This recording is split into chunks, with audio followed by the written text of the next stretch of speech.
Hey guys, Artosis here. Welcome back to ArtosisCasts. Today we're going to have a Terran versus Zerg matchup. It's going to be Mong, an absolute mainstay in the ASL, one of the strongest macro Terrans in the world, going up against Sacsri. Sacsri, I have spoken of my love for Sacsri for quite some time. He is always in ASL. He's very strong, still improving. Don't forget that this guy did play StarCraft 2 for a while, actually won a DreamHack, did very well in StarCraft 2. And more recently, and I think I mentioned this maybe a week ago or so when I cast another Sacsri game, Sacsri has entered into about top 5 Zerg category at this point in their pro leagues and everything, which I am not at all surprised from. Like, Sacsri is just very good at everything. I think of him as a little bit more aggressive on the Zerg side, but honestly, he has lots of good strategies. He has a wide range of play as well. One thing to mention, because I don't think I've casted Mong in quite some time now. Mong is, he has been at the very top of the ladder for like weeks. For weeks now. He's been doing fantastically. He's been training really hard. And is one of the highest ranked players as far as ladder goes. And of course, you guys know, you've seen him in ASL countless times. Like, honestly, I'm not sure. I know almost everyone has missed a season here and there, even Flash, purposefully on Flash's part. But yeah, it's just Mong is a super regular up there. You just always see him in ASL. Now, one thing to mention is he is considered for macro, like factory macro, he's considered to be Flash level. Just to make that clear, right? So, like, just the amount of units he can produce, how well he optimizes his production in Terran vs. Terran and Terran vs. Protoss specifically, people put him at that absolute top tier. His Terran vs. Zerg is very good, but it is his weakest matchup, right? So his bio play in this matchup is a little bit tough. Sometimes people ask, like, oh, well, can't you mech in TVZ? And the answer is sometimes. You can mix in mech occasionally. There's some mech transitions and stuff, but you can't just always go mech. It's not that strong. Like, for instance, if there was a player that only went mech, it doesn't matter how good they are at the other matchups. Like, Zergs would just shut them down. If you know mech is coming, it's just you're not really going to lose to it. So it needs to be something that's just mixed in sometimes. So anyways, Mong does get up here, kind of checks out what's going on. You know, he's scouting that this is, in fact, just like, this is a 2 hatchery play. He's going to go for a quick layer. Mong, in the meantime, has done a very standard 2 depot expansion here. He has his command center going up at the natural. Kind of an interesting depot. This is the only spot in the top left that you can't really wall this ramp in TVZ, right? Like, you could put the barracks here, and like, it's kind of messy. Actually, I wonder if because of that, maybe the Marine would pop out on that side. But anyways, walls where your Marine pops out on the outside of your racks are frustrating for Terran, because it's like, well, this is just not as good a position to open with. You can't open quite as carefully. Either way, it doesn't really matter. I'm surprised he even put that there. But right now we have, the quick eBay coming up. Okay, so this has been trending again. This is a very funny thing about TVZ that happens, okay? So there's 2 bio openers that you have, 2 standard bio openers where you actually open with Marine Medic without going factory first. Okay, there are like the 1-1-1 build where you open with a factory and starport and then you go into bio, and that's certainly a build that can be used. It's not very popular right now. It's not super strong right now. But as far as actual bio openers where it's like, yes, I'm going Marines and Medics and then I'm going for factory, there are 2, right? So there's a quick academy, generally with 2 barracks, although there are 1 barracks academy rushes where you just are focusing on getting range very quickly. And then there are quick eBay builds where it's like 1 racks engineering bay academy, and then you go into 4 racks or 5 racks depending on the situation. Or if you're Mihu, you go 3 racks, which is kind of a really funny build, but I like it too. I think it's pretty good. Anyways, here Mong is going for the quick +1, and it trends back and forth which one people like, right? So extremely good Mutalisk micro, like if you've got god tier Mutalisk micro, a lot of people say like, the quick +1 is not as good because you're not putting any pressure in the early game. Notice no sunkens, and we won't see any sunkens. So basically, Zerg is able to make exactly how many drones they want and go directly into Mutalisks and start their harassment.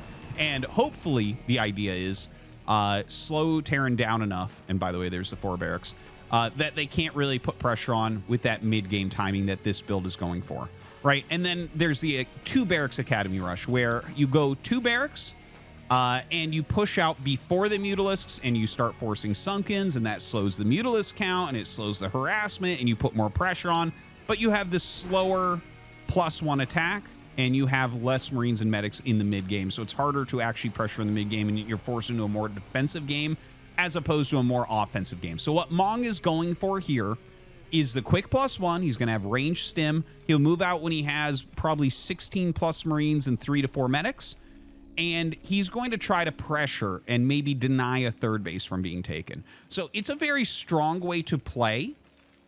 You know, he's going to macro out a ton of Marines, but it does generally make you have like slower science vessels and things like that, right? So anyways, there's give and take on both sides. Like, I think both are very, very good. You just have to know how to play them. They play very differently from each other. So here come those Mutalisks. And as I mentioned, he gets exactly how many Mutalisks he wants, exactly when he wants, because he wasn't forced into anything defensive from this build. And 7, I'm always talking about this, 7 is what one-shots an SCV. So this is where it becomes scary, the harassment. So he's going to come in, okay, shut down this turret. You can see just one swipe, shuts down the turret. Only 1 turret on those barracks. And here's Mong moving out. Now, Mong is moving out more quickly than normal, I would say. His +1 is just about to finish. If he got caught without that, that'd be painful. But he's going to move out immediately. Okay, +1 just finished, and the second it finishes, he stims forward. And the reason he's moving out here is he wants this Mutalisk group to come back and follow his Marines as opposed to harass his main base. So this is a great idea in general. But you do have to make sure you're reinforcing. You can see on the production tab here that Sacsri is making a lot of mutas and a lot of lings. He's not really droning very heavily right now. And you can see these units starting to come out towards the center. He wants to crush the army. And if Mong oversteps for even a second, Sacsri is going to try to kill it. Now, here's Sacsri backing up. Notice where he's taking this additional base. This is very close to Mong, okay? Actually, I think this would be the best 3rd base for him, the safest.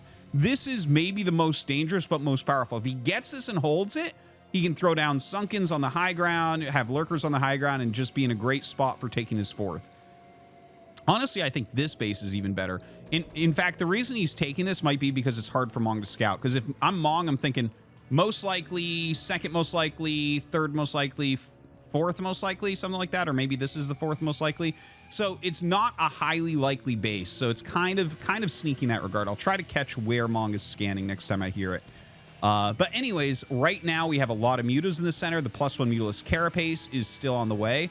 Oh, I did hear that. And where was that? Okay, he scanned here. So you see he's looking for the base. He's like, well, you have to have another base. Where is it? And he doesn't know yet because, again, this is kind of sneaky because it's so easy to kill. So Sacsri right now kind of flying around the army. He's about to have that +1 Carapace, which is going to negate the +1 attack here from the Marines. Has his 2 starports up. That's actually really good timing on the 2 starports as well. So he's done a very good job of optimizing this build. He's got a really healthy account. And he just scanned. He scanned this location and this. So now he knows, okay, you're over here. Can we bust that? The Lurker upgrade is actually almost done. Here come those Zerglings, though. And this is what I was talking about before. This is what Sacsri was looking for. And he actually eliminates this beautifully. This was beautifully, beautifully done by Sacsri. So Mong now has lost his entire central force. If this group had been with that group, Sacsri couldn't have done that. And that's why you have to be careful of where you move and continually reinforce with a build like this. So now looking at this position, Sacsri actually has more army supply than we have for Mong. And that's a bit of an issue. Now Sacsri flying around, he's still got a full group of Mutalisks here. The full 11 count. So he can get a lot of damage done with that perhaps. Looks like he is looking for this group. He knows there's some Marines and Medics on the map. I don't think he knows exactly where it's at the moment. You can see he's just kind of flying in, being a little bit careful. He is about to find it. All right, he sees it. And Mong trying to stim and get into a better position here. He's got to make sure that he's taking this fight correctly. He does have +1 armor now, which makes a huge difference as well. So having 1-1, very, very solid. The drones were being transferred, but will have to turn around, so that's a good catch. And he has lurkers on the high ground here, so this is not breakable anymore. Sacsri's done a great job. He's secured this base, and now this just goes to late game. Like, there is no way. Look at this, right? Lurkers on high ground, lurkers on high ground. Mong can't break anything with this build anymore. So now we have to go into either dropships or vessels, and probably both. Ooh, another nice catch here. The mutas come in, and he's going to lose a couple of them. Or maybe 3, but look at this. He even gets a vessel. Is he going to get another? Ooh, pulls off the top one. Not the best to radiate there. But at least he does get it off, and this vessel will be saved. But that was overall, I think, pretty good from Sacsri. Looking over at Mong's base. Okay, he has 5 barracks production. He has 2 starport vessel, and he has 1 engineering bay going for +2 attack after he already has 1-1. So, Mong's got great macro stuff going on. He does need to expand. This is about as late as you can expand and still feel good about it. There it is. Goes down on location. He's definitely got map control. The mutalist count has been thinned out pretty dramatically. There's only like 6 mutas left. More hatches going up here. A Nidus going up as well. And the Defiler Mound is coming. So, Sacsri really on point for everything. He hasn't taken a 4th yet. And I think that that's definitely a correct play. You want to be careful, get everything ready, and then go for the 4th. And in fact, I definitely got to show you this. We can see two dropships on the way. So dropships are extremely strong on Tempest because you have this kind of high... Oh my God, he just lost 2 vessels. That's huge from Sacsri. I would be screaming right now if I was Mong. That is, like, losing those 2 vessels while you're going dropship is so painful. So his vessel count is going to stay very, very low. It's going to be up to the dropships to get some sort of advantage here. Now, like I was saying, oh, and he's going 4 dropships. So this is serious business. Okay, 4 dropships is like a killing move a lot of the time. So he's sending the first 2 out immediately. What he might be doing here is a 2 then 2, right? So right now, there is a little counterattack here, and definitely a good thing that he finished that, so he can lift it. But he's got 2 full dropships, so I think what he'll do is drop 2 here and then try to drop 2 here, right? So he's looking for double, like, damage in 2 locations rather than trying to finish. Now, he goes forward here. There are Scourge waiting. There are Defilers waiting. The odds of these drops doing much is pretty darn low at this point. Okay, he is going to get this drop off despite the fact that Scourge are there. He did sacrifice 1 vessel into those other Scourge. He was going for an irradiate on those Defilers. But now with double Defilers, we have double Dark Swarm here, which is so annoying for Mong. Mong has to get out from underneath these Dark Swarms. He is getting crushed. Okay, he gets rid of the Defiler Mound, that's a good pick-off. That's a good pick-off. You're pretty happy with that overall. That's going to probably slow Plague down pretty significantly. Because you have to remake it as well, and I'm not sure exactly how many Defilers out. Hey, he's starting to get some reasonable damage here as well. Kills off all those Lings, moves out of those Dark Storms multiple times. And, you know, without Plague, well, we have another drop-off here. This time towards the Nidus. Does get a scan off. He has to scan because we have no vessels here. And going for it, but yeah, between Dark Swarm, the Lings, the Lurkers, this will get cleared up. Okay, where are we at in this game after that? The drop was good. An Evolution Chamber, a bunch of Lings, you know, the Defiler Mound, all that stuff. Those are good kills. But he lost a lot of vessels this game. So just anytime you're losing a bunch of vessels, I'm not really digging it for you. It looks like he's going into Battlecruiser tech. Let's take a look. We have another command center that was made up here, but Sacsri has eyes on it. So immediately sends units, is going to force a lift off. He does have this one mining finally. Okay, he is repairing that. I'm like, is he attacking that?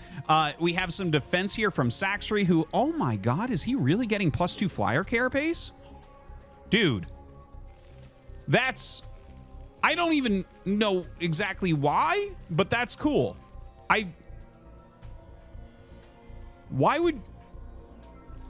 The only thing I can think is it adds stability to Scourge. So I'm gonna tell you a little bit of math that exists, right? So +1 carapace makes it so that BCs battle cruisers, right, do not one-shot Scourge. But as soon as you have that +1, that's it. Because as soon as battle cruisers get +1 attack, they will one-shot +3 armor Scourge. Okay? So that's how that works. So like beyond the +1 flyer carapace against SK Terran, you never see it because it doesn't do anything really. But I guess maybe adding that additional armor for Scourge to try to reduce vessel counts. That's the only thing I can really think of here. It's the only thing that makes sense. Huh. It's fascinating though. That's one I'm definitely going to be thinking about a lot. Sorry, it blows me away when I see something completely new I've never seen. Like that just, and this is at the top pro level. So it's like, oh, could that be a thing that's going to evolve? It's like, oh no, +2 carapace Scourge really can take down those vessels even with the Marines there. Like maybe that's the case. I don't know. Anyways, we have a lot of fire bats coming out right now. We still have good upgrades. The Ultralisk Cavern is out and we have chitinous plating on the way. We have the 4 gases, right? He's not mining from the 4 gases yet. Like one of them's not mining, but that's what you need. 4 gas will allow you to get everything as Zerg. Now, we have a very healthy supply. He's going to dematrix the fire bats. This is a fantastic move. Look at this. 5 defense matrix fire bats. Insanity. He's going to get up on top of these. Of course, the Ling's not going to have any chance. What you want to do is have them kill off all of these lurkers. We'll see if that's going to end up working. He shreds the Lings. Unfortunately, all of the defense matrices wear off. He loses 3 of his 5 vessels. All the fire bats are gone, and the lurkers just barely stay alive. A great idea from Mong, but not enough. If he had 2 more defense matrix fire bats, he would have broken this and killed and maybe won the game. So he gave himself a great opportunity with that move, which just didn't end up working out. Now, Mong coming down, he's got 3 dropships full. Oh, this is not that much defense. This is not that much defense. In fact, nothing over here. Beautiful move here from Mong. He's going to go ahead and unload. In comes the vessel to kind of check what's coming. And he might actually just go and reload up. This is a huge drop. He is going to get in on top of absolutely everything. And Sunkens and Lings aren't going to do anything here. He needs a lot more than that. Some Ultras are coming out. They don't have great carapace upgrades, so these Marines can actually fight them reasonably well. They only have chitinous and then +1. They're almost done their +2 for equal fighting, but as you can see, they're starting to pop much quicker than you might be used to seeing Ultralisk die. Now, he decides to target down the hatchery instead. Definitely an excellent move. Goes after the Defiler as well, picking off a few drones. Going after this hatch, yeah, he's not going to get that, but maybe just run behind the mineral patch, make this messy to clean up. Beautiful plays by Mong. I tell you, it feels like Sacsri had complete control in the early and mid game here, but Mong has come back with some great dropship play, some great macro play. I keep catching this in the corner of my eye that he has his burrow circling up here. Amazing. But yeah, now we have battle cruisers coming out. Battle cruiser dropship is a great combo. The battle cruisers can fly in and eat the Scourge up. Well, normally they attack and kill the Scourge. That won't be the case because he doesn't have +1 for them. He really needs an Armory to get +1, but hasn't done that. And then it allows the dropships to drop without Scourge hitting them. Well, that's not going to happen here because he flies these in ahead. Oh, I love this setup. Look at this setup. The Ultras can't even attack those, so this is highly annoying. He throws down the Darkstorm, so that'll be one way to deal with that. In come the battle cruisers. The dropships did very poorly there. That was super wasteful. In the meantime, we have a Darkstorm as well as Ultras hitting this 3rd base location. So the 3rd base does have to lift up here. It's not going to be able to stay for now. The Marines have been cleared over here, but honestly, Scourge can kill this. Notice how he's just making Scourge. Like, without the +1 attack, these are not going to be efficient, right? Yeah. I mean, you would have lost 4 Scourge there. Instead, he loses like 1, 2 max. So right now, this is a huge amount of Ultras running around, making 4 battle cruisers at a time. That is insanity. And again, if he had +1 attack, they'd be doing so much better. This is actually a huge mistake from Mong. That +1, like anytime you're going to go battle cruisers, you need to check if your opponent has flyer carapace, because if they have flyer carapace, you simply must make +1 attack. So right now, this base being attacked, no way to save that right now. He can lift it off and maybe come back to it later. But with this many Ultras, honestly, I really like the idea of the battle cruisers. I think that's the only way to combat this many Ultras at this point in the game. There's just no other way. Sacsri is actually ahead on supply. And obviously, like, Ultra Defiler is insanity. But battle cruisers give you some sort of chance here. since Zerg doesn't have a lot to deal with those BCs, he's got to start doing things like Plague, maybe Darkstorm with Hydralisk, that type of thing. Now, he's trying to target down this Defiler. He does end up getting the Defiler, which is nice, but the Ultras are going to clear all of that Marine Medic. The Battle Cruiser's going towards this other base, right? And, dude, look at that. It's just Scourge absolutely swarming. GG is called, and Sacsri will end up winning with Mass Ultras at the end of the day. I think this was a great game, though. I hope that you guys enjoyed it as well, and thanks for watching.